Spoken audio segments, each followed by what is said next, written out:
नमस्कार. मी विश्वास उडकी. आज आपण एका महत्वाच्या प्रश्नावरती चर्चा करू इच्छितो. आणि हा महत्वाचा प्रश्न म्हणजे वस्तू आणि सेवा कर म्हणजे जीएसटी याची एक उच्चस्तरीय बैठक दिल्लीला झाली. आणि अर्थातच त्या ठिकाणी मिनिस्ट्री ऑफ फायनान्सचे अर्थमंत्री निर्मला सीतारामन, फायनान्स सेक्रेटरी आहेत. आणि एकूणच वित्त व्यवस्थेमधले महत्वाच्या सर्व राज्यांचे अर्थमंत्री त्या ठिकाणी उपस्थित राहणं अपेक्षित असतं. आणि महाराष्ट्राचे अर्थमंत्री अजितदादा पवार त्या बैठकीला उपस्थित नव्हते. आता यापूर्वी सुद्धा जीएसटी काउन्सिलच्या जेव्हा मिटिंगा झाल्या तेव्हा ते अर्थमंत्री असताना ते उपस्थित नव्हते. याची कारण अर्थातच त्यांनी द्यायची आहेत. पण जीएसटी हा अत्यंत महत्वाचा प्रश्न आहे. या ठिकाणी या देशातला एकमेव असा कर जेव्हा 2017 मध्ये जुलै महिन्यात हा सुरू झाला तेव्हा रात्री 12 वाजता लोकसभेची बैठक चालू होती आणि तो कायदा झाला, तो जीएसटीचा कायदा. त्याला मला वाटतं 1 जुलैला 17 ते 1 जुलै याचा अर्थ 7 वर्ष झालेली आहेत. 7 वर्ष पूर्ण झालेला हा 1 जुलै 2017चा कायदा आता 2 दिवसापूर्वी जेव्हा जीएसटी काउन्सिलची मीटिंग झाली, ही मीटिंग त्यांची 53वी होती. पण सातत्याने ही जी काही दर 2 किंवा 3 महिन्याने मीटिंगा घेऊन ते जे काही आढावा घेतात या काउन्सिलमध्ये, त्या ठिकाणी केंद्राचे प्रतिनिधी, राज्यांचे प्रतिनिधी हे सगळे असतातच, नोकरशाह असतात. पण घडतंय काय त्याच्यामध्ये? एकूण 7 टप्प्यामध्ये विविध कर जे आहेत, म्हणजे 7 टप्पे हे कराचे टप्पे आहेत.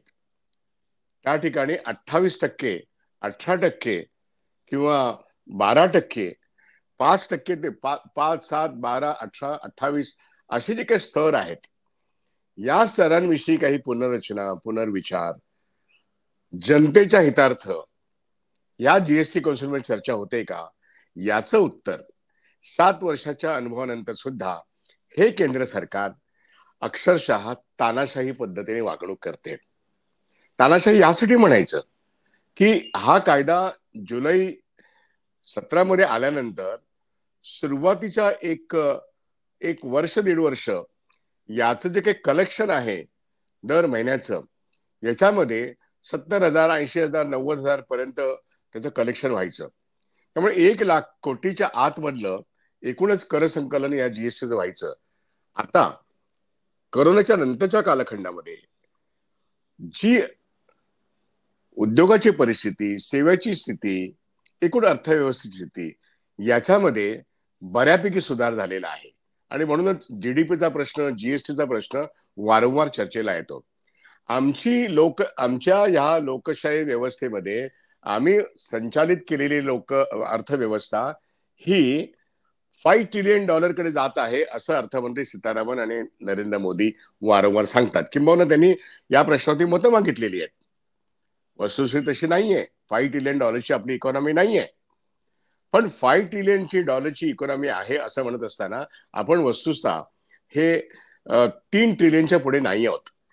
आपलं कॅपिटल मार्केट जे आहे, भांडवल बाजार जे आहे, ते मात्र 76-77 हजार सेन्सेक्स झाल्यानंतर आपण असं म्हणू शकतो की मार्केट कॅपिटलायझेशन हे $5 ट्रिलियन झालेलं आहे. हा एक भाग. त्याचा फायदा त्यांना निवडणुकीमध्ये 1 जून ते 4 जून जो स्कॅम घडला त्याच्याविषयी मी एक वेगळा व्हिडिओ केला होता. आपण ऐकला नसेल तर पुन्हा ऐकावा. मुद्दा माझा हा की आता आपली इकॉनॉमी ही अत्यंत वेगाने वाढते आहे असं सांगत असताना त्याच्यामध्ये संपूर्ण ह्या कर संकलनामध्ये जीएसटीच्या ह्या करामुळे जो एक सिंगल कर आहे, म्हणजे एक तर आपण डायरेक्ट टॅक्स म्हणून ज्यांचं इन्कम टॅक्स आहे त्यांना ते विविध टप्प्यामध्ये त्याची एक कर रचना आहे. तिथे मोठ्या उद्योजकांना, मोठ्या उद्योगपतींना पूर्वी त्यांचा 35% कॉर्पोरेट टॅक्स होता, तो त्यांनी आता तर 22 आणि 15 वरती आणून ठेवलाय. मध्यम वर्गांमध्ये जवळजवळ 15% पर्यंत कर भरावा लागतो. पण जी काही सूट दिलेली आहे ही सूट लक्षात घेता त्यांना तेही धन्य वाटतं. पण मध्यम वर्गांच्या कुठल्याही बाबतीमध्ये सूट दिलेली नाहीये. हा एक तपशिलाचा मुद्दा झाला. माझा इथे तुमचं लक्ष वेधण्याचं महत्वाचं कारण असं की जीएसटीचा एकूणच 7 वर्षाचा प्रवास, याच्यामध्ये 1,00,000 कोटीपर्यंत दर महिना संकलन होणं, ही प्रक्रिया साधारणपणे कोरोनाच्या नंतर 22-23च्या सगळ्या 12 महिन्यामध्ये झालेली आहे. आणि ती केवळ आता 1,00,000 नव्हे, ते 1,00,000च्या पुढे जाऊन 1,50,000पर्यंत किंवा 1,60,000पर्यंत दर महिन्याला कर संकलन होतं. याच्यामध्ये कुठेतरी आपल्या कर संकलनाची एकूण पैसे वाढतायत, पण लोकांमध्ये समाधान आहे का? लोक काय म्हणतात? काही पदार्थांवरती, काही वस्तूंवरती काही टक्के कमी करा, अशी जेव्हा मागणी होते, याकडे सरकारचं लक्ष आहे का? प्रश्न तोच आहे. 53 वेळा मीटिंग घेऊन सुद्धा आपलं कर संकलन वाढलं आहे, त्याच्यामध्ये कुठे कमतरता होऊ नये, त्यामुळे कोणताही कराचा टप्पा 5%चे ज्या वस्तू आहेत त्या 7%च्या किंवा 12%, ह्याच्यामध्ये कुठेही कमतरता करण्याची या सरकारला गरज वाटत नाही. फार फार तर त्यांनी कॅनच्या दुधावरती आत्ता काहीतरी कमी करण्याचा निर्णय केलेला आहे, असे काहीतरी फुटकळ काहीतरी त्यांनी केलेलं आहे. पण पेट्रोल आणि डिझेलवरती किंवा दारूवरती, हे तुम्ही याच्यावरती जर तुम्ही जीएसटी ऍप्लिकेबल केलं तर कोणाचा आक्षेप असेल का? ते नाही करायचं. या दोन्ही वस्तू याच्यावरती सगळी राज्य, ते कोणत्याही पक्षाचं राज्य असो, त्या ठिकाणी अधिकाधिक कर संकलन होत आहे. होय, पेट्रोल, डिझेल आणि दारू याच्यावरचं कर संकलन हे जास्तीत जास्त आहे. त्याच्यामध्ये कोणी कटोती करत नाही, म्हणजे तिथे राज्यांची तो उत्पन्नाचा भाग आहे. पण जीएसटी मध्ये ते आणा असं म्हटलं आणि त्याच्यावरती तो जो दर लावायचा असेल तो लावा. त्यामुळे जे दारू सेवन करणारे लोक असतील किंवा पेट्रोल आणि डिझेल तर जवळजवळ सर्वांनाच लागतं, या ठिकाणी हे दोन्ही आयटम सरकारने, केंद्र सरकारने वेगळ्या पद्धतीने हाताळलेले आहेत आणि याच्याबद्दल कोणीच आवाज उठवत नाहीये. आणि मुख्य गोष्ट म्हणजे सर्वसामान्य माणसांना काही याच्यात काही सवलत आहे का टक्क्यामध्ये? की 12% ज्याचा रेट आहे तो 5%वरती आणला, असं काही केलंय का? 18%चा रेट 12%वरती किंवा 5%वरती आणला, अशी काही सवलत दिली आहे का केंद्र सरकारला? या इलेक्शन मध्ये एवढा फटका बसल्यानंतर सुद्धा त्याचा पुनर्विचार ते करत नाहीत. याचं कारण जनतेचा आवाज जीएसटी सारख्या आर्थिक मुद्द्यांवरती अजूनही मतदान करताना त्यांना ते आपलं काही ते म्हणणं आहे हे जनता मांडतच नाही. मतं मागायला येतात पुढारी, ते सगळ्याच राजकीय पक्षांचे पुढारी येतात, पण या राजकीय पुढाऱ्यांना विविध राज्यातले आणि केंद्रातले जे सत्तेमध्ये आहेत यांना ठणकावून सांगणं आवश्यक आहे की या जीएसटी मध्ये आज जे काही 1,00,000-1,50,000 कोटीचं दर महिन्याला उत्पन्न वाढतं, ते शेवटी वस्तू आणि सेवा करायचं आहे. या सेवा क्षेत्रामध्ये मोठं उत्पन्न जीएसटी मध्ये आहे. ह्या सेवा कोण शेवटी घेतं? अर्थातच ते टेक्नॉलॉजीवर आधारित असतं. अर्थातच त्या अनेक बाबी ज्या आहेत सेवेच्या, त्याच्यामध्ये बँकिंग सेवा असतील, इन्शुरन्स सेवा असतील, आरोग्य सेवा असतील, शिक्षण सेवा असेल, याच्यामध्ये किती मोठा टॅक्स आहे याचा पुनर्विचार करण्याची मागणी जनतेकडून होत नाही आणि राजकीय पक्षांकडून होत नाही. जनतेकडून आपसुकच पैसा येतोय आणि वाढती जी चलनवाढ आहे, रिझर्व्ह बँक म्हणते की ती आम्ही आता 4.5% आत आहे, आम्ही ती 4%वरती आणू. याच्यात त्यांना समाधान वाटतंय. वास्तविक 4% ते 6% हीच पातळी फार मोठी आहे. त्यांना समाधान एवढं वाटतं की ते आम्ही 6%वरून 4.9% किंवा 7%वरती आणलं आणि आता विकासाच्या वेगाकडे आम्हाला लक्ष दिलं पाहिजे, अशी मल्लीनाथी आपल्या इकॉनॉमिक पेपरसुद्धा होत असते. किंबहुना अशी मल्लीनाथी राज्यकर्ते, सत्तेत असलेले पक्ष आणि रिझर्व्ह बँक ऑफ इंडियाचे जे मान्यवर आहेत, तज्ज्ञ आहेत, ते बोलत असतात. पण खरं तर कोणताही तऱ्हेचा फरक सर्वसामान्य माणसांच्या आयुष्यामध्ये, महागाईचा प्रश्न असो किंवा हा जीएसटीचा प्रश्न असो, सत्ताधारी आणि ज्यांच्या हातामध्ये हे निर्णय घेण्याची एक सोय आहे, नोकरशाही, हे सर्वसामान्य माणसाचा विचारच करत नाहीयेत आणि सर्वसामान्य माणसाचा दबावच नाहीये. उदाहरणार्थ एखादी आरोग्याची पॉलिसी जर घेतली, 18% त्या ठिकाणी जीएसटी लागतो 18%. साधारणपणे 50 नंतर आरोग्य विम्याची पॉलिसी घेणारे हे सर्वात जास्त लोक आहेत. 18% ते जीएसटीचा कर बघतात. ज्याला पेन्शन मिळते त्यांना काहीतरी मिळतं, पण वय वर्ष 60 नंतर कित्येकांकडे उदरनिर्वाहाचं साधन नसतं, पण आरोग्य विम्याची गरज असते. त्याला जीएसटी भरायला लागतो. कोण ह्याच्याविषयी आवाज उठवणार? निवृत्तांच्या संघटना सुद्धा मूकबधीर झालेल्या आहेत. कारण हे भान त्यांना नाहीये की व्यापक जनता या आरोग्य विम्यावरती अवलंबून आहेत आणि म्हणून आरोग्य विम्यावरती 18%हून कमी जीएसटी असला पाहिजे. ही मागणी लोकांकडून व्हायला पाहिजे. राज्य ते करत नाहीत, ते राज्यातले करत नाहीत, केंद्रातले करत नाहीत. आणि साधी गोष्ट घ्या की 5% किंवा 7% किंवा 12%चे कर आपल्या सर्व जीवनावश्यक वस्तूंवरती आज लागू होत आहेत. अगदी चहा बिस्किट जरी घेतली, हॉटेलमध्ये जाऊन साधी मिसळ जरी खाल्ली किंवा आणखीन काय एखादा डोसा खाल्ला तरी त्याच्यावरचा जीएसटी हा 12% पर्यंत जातो. आणि हा जो बहुसंख्य ही 140 कोटी जनता आहे, याच्यामध्ये उत्पन्नाचा स्तर ज्याचा 10 ते 12,000 सुद्धा महिना पगार नाही, तो असंघटित क्षेत्र, ज्या असंघटित क्षेत्राचं वर्णन आपण सर्वजण करतो की 94% या देशातला वर्कफोर्स हा असंघटित आहे. पण ह्याच्याकडे कायमस्वरूपाचा रोजगार नसला तरी जगण्याच्या संघर्षामध्ये त्याला 2 वेळचं खाणं किंबहुना तेच आवश्यक आहे. त्याकरता तो जे काही मिनिमम खातो, त्याच्या आवडीचं असो कर नसो, जगण्याकरता त्याला जे खावं लागतं, ज्या वस्तू तो विकत घेतो किराणा मालाच्या दुकानातून किंवा अन्य कुठल्याही दुकानातून, त्याच्यावरती त्याला जीएसटी जो बसतो तो किमान 5% असावा, ही मागणी का असू नये. पण त्याच्यावरती 12 ते 18%ची मागणी आहे, 18%चा कर आहे. या देशाचे अर्थमंत्री निर्मला सीतारामन यांच्या कालखंडापासून हा विशेष करून जीएसटीचा कर लागू झालाय.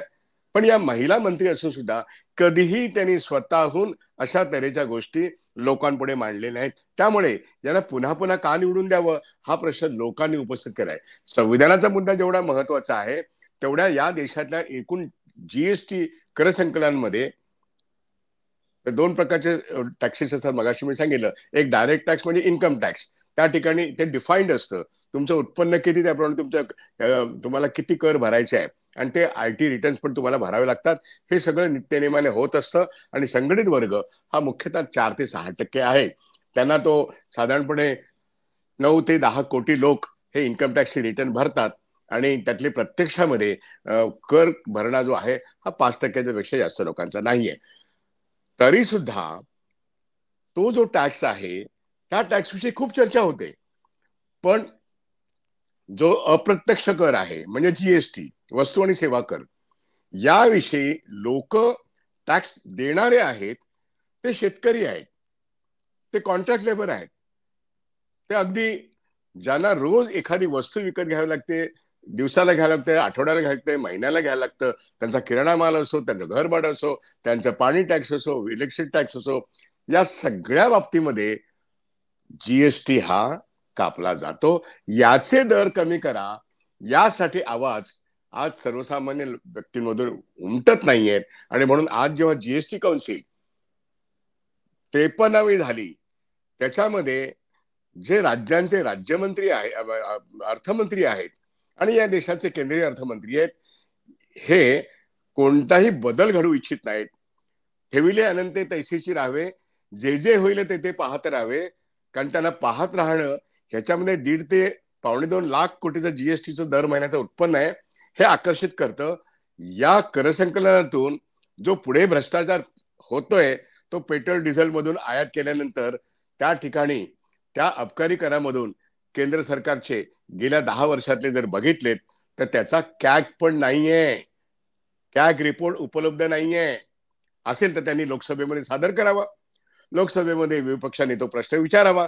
सत्ताधारी पक्षाचे लोक विचारणार नाहीत, पण लोकसभेमध्ये, राज्यसभेमध्ये, विधानसभांमध्ये, असेंब्लीजमध्ये या जनतेचे जे महत्वाचे जे प्रश्न आहेत कर संकलनाचे, त्यांनी एवढं प्रचंड कर संकलन केलेलं आहे, हे कमी करावं याविषयी राज्यकर्ते किंवा धोरणकर्ते, आपण त्याच्यामध्ये विरोधी पक्षनेते पण म्हणू, यांनी आवाज उठवणं आवश्यक आहे. आणि म्हणून जीएसटी काउन्सिलचा 53वी बैठक झाल्यानंतर जैसे आहे तसंच ठेवा, काही फारसे बदल करू नका. फक्त मामूली बदल त्यांनी केलेले आहेत. ज्याचा इम्पॅक्ट काय नाही. मग पेट्रोल डिझेल आणि मद्याच्या बाबतीत तुम्ही जीएसटी संदर्भात का नाही विचार केला, हा जो प्रश्न काही जण रास्तपणे विचारतायत, याला आवाज उठवणं महत्वाचं आहे. याच्या भोवती आवाज उठणं, याच्या भोवती आवाज कोण उठवू शकतात? होय, राजकीय पक्ष, जनसंघटना, शेतकरी संघटना, कामगार संघटना, निवृत्तांच्या संघटना, हे लोक आवाज उठवू शकतात. आणि त्यांनी या ठिकाणी ही भूमिका घेणं आवश्यक आहे की या देशामध्ये असंघटित वर्गाकडून जीएसटी मध्ये तुमच्याकडे 1.5 लाख कोटी जमले असतील दर महिन्याला, त्यातला 60% वाटा हा असंघटित वर्गाचा आहे. आणि हा असंघटित वर्ग कॉन्ट्रॅक्ट लेबर आहे, आउटसोर्स लेबर आहे, डेली वेजेस आहे, शेतकरी आहे. आणि तो अडला नाडलेला आहे, त्याला जगण्याच्या संघर्षामध्ये त्याची कॉन्ट्रीब्युशन येत असते. मग 100 रुपये जर टॅक्स जमा होत असेल तर 60 रुपये यांचेच आहेत. वरच्या 40 आश्चर्य वाटेल, अदानी सारख्या कॉर्पोरेट्सचा प्रत्यक्ष जीएसटी मध्ये 3% जास्त वाटा नाहीये. संपत्तीचं केंद्रीकरण मात्र या देशातल्या 22 लोकांकडे, या देशातली जवळजवळ 70 ते 80% संपत्ती केंद्रित झाली आहेत, असा आंतरराष्ट्रीय अहवाल आणि या देशांतर्गत सुद्धा अहवाल होय डावोस रिपोर्ट सांगतो. पण जीएसटी कलेक्शन मध्ये सर्वात जास्त गरीब आणि मध्यमवर्गीय लोक हे कॉन्ट्रीब्युशन करतात, कष्टकरी लोक कॉन्ट्रीब्युशन करतात, तरी त्यांच्याविषयी कोणतीही सहानुभूती, ते दर कमी करावेत असं जीएसटी कौन्सिलचे जे कोणी सदस्य आहेत त्या ठिकाणी फक्त माझ्या राज्याचा वाटा मला ते देत नाहीत ही एकमेव तक्रार राज्याचे अर्थमंत्री करतात. पण तोही वाटा, तेही म्हणणं अगदी बरोबर आहे की केंद्राची दादागिरी राज्यांवरती चालता कामा नये. घटनेने ठरवून दिलेली जी गोष्ट असेल त्याप्रमाणे राज्यांचा वाटा राज्यांना मिळाला पाहिजे. पण राज्यांनी असो किंवा केंद्राने असो, सर्वसामान्यांचा वाटा, त्याच्यावरचा बोजा कमी व्हावा, ही बाब केव्हा बोलली जाईल? त्यामुळे येत्या कालखंडामध्ये लोकसभा जरी निवडणुका संपल्या तरी काही राज्यांमध्ये निवडणुका आहेत. त्यामुळे निवडणुकीला मतं मागायला येणाऱ्या लोकांना हा प्रश्न संघटितपणे लोकांनी विचारणं आवश्यक आहे की जीएसटीच्या ह्या वस्तूंवरचे दर तुम्ही नाही केलेत तर आम्ही तुम्हाला मत देणार नाही. इतक्या प्रखरपणे, स्पष्टपणे, गल्लोगल्ली बोललं गेलं पाहिजे. हे अर्थभान आवश्यक आहे. कारण का आपल्या पैशातला, आपल्या खिशातला पैसा आपण कर रूपाने प्रत्येक जण देत असतो. लोकांना असं वाटतं की डायरेक्ट टॅक्स, इन्कम टॅक्स हे फक्त देतात, आपल्याला काय, आपला कुठलाही टॅक्स नाही. आपण सगळेजण मिळून या देशाच्या बजेटचे सहभागी आहोत, भागीदार आहोत. मग या टॅक्स मधून बजेट जे निर्माण होतं, या बजेटमध्ये आपण आपली मागणी, मग आपण एससी असो, एसटी असो, ओबीसी असो, एनटी असो, भटके विमुक्त असो, कोणी असो, आपण कष्टकरी आहोत. आपण ह्या जीएसटी मध्ये, या देशाच्या टॅक्स पेइंग सिस्टम मध्ये मोठी कॉन्ट्रीब्युशन करतो. म्हणून या देशाचं आता जे काही वाढलेलं जीडीपी असेल किंवा वाढलेला जीएसटी असेल, आपण त्याला कारणीभूत आहोत. आणि आपल्या वाट्याला काय येतं?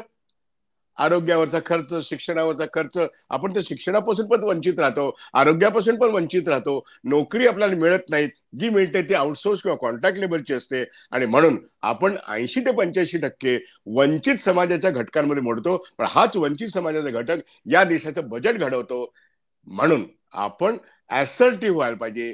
ठाम भूमिका घेऊन निवडून येणाऱ्या लोकांना, जे उमेदवार असतील ते कोणत्याही पक्षाचे असोत, त्यांना ठामपणे आम्ही टॅक्स पेयर्स आहोत, आमच्या हक्काचं तुम्ही कधी मांडणार, कधी बोलणार, कधी आवाज उठवणार? हे विधानसभेत जे जाणारे लोक आहेत किंवा विधान परिषदेत जाणारे लोक आहेत किंवा लोकसभेत गेलेले जे लोक आहेत, या सर्वांना ठामपणे लोकांनी विचारायला पाहिजे. म्हणून मी आता 53वी बैठक जी जीएसटीची झाली, त्याचा अर्थ आणि अन्वयार्थ लोकांनी कसा लावायचा, राज्यकर्ते निर्ढावलेले आहेत. कारण का वाढता जो टॅक्स कलेक्शन आहे त्याचा फायदा एवढा मोठा आहे की त्यात भ्रष्टाचार कुठे कुठे होतो यावरती वेगळा व्हिडिओ करायला लागेल. पण त्याकरता कॅग रिपोर्टची मागणी करायला लागेल. पण तत्पूर्वी हे जे रेट्स आहेत, 5%, 7%, 12%, 18%, 28%, हे कमी कसे करता येतील याकरता जनतेचा दबाव वाढला पाहिजे. आणि जास्तीत जास्त सुविधा जनतेच्या जगण्याच्या प्रश्नांवरती खर्च करणं बजेटमधून, त्या बजेटच्या तरतुदीविषयी बोललं पाहिजे. याकरता हा व्हिडिओ मी आपल्यासमोर केलाय. मी इथेच थांबतो. पण जीएसटी मध्ये त्याचं रॅशनलायझेशन व्हायला पाहिजे. आणि ते दर, सातही दर 7 वर्षांत कमी होत नसतील तर राज्यकर्त्यांना जाब आणि जबाब विचारलाच पाहिजे. तो करदात्यांनी विचारला पाहिजे. याकरता हा व्हिडिओ आहे. आपल्याला जर आवडला असेल तर तो सर्क्युलेट करावा, शेअर करावा, लाईक करावा म्हणून हा व्हिडिओ केलाय. धन्यवाद. इथेच थांबतो.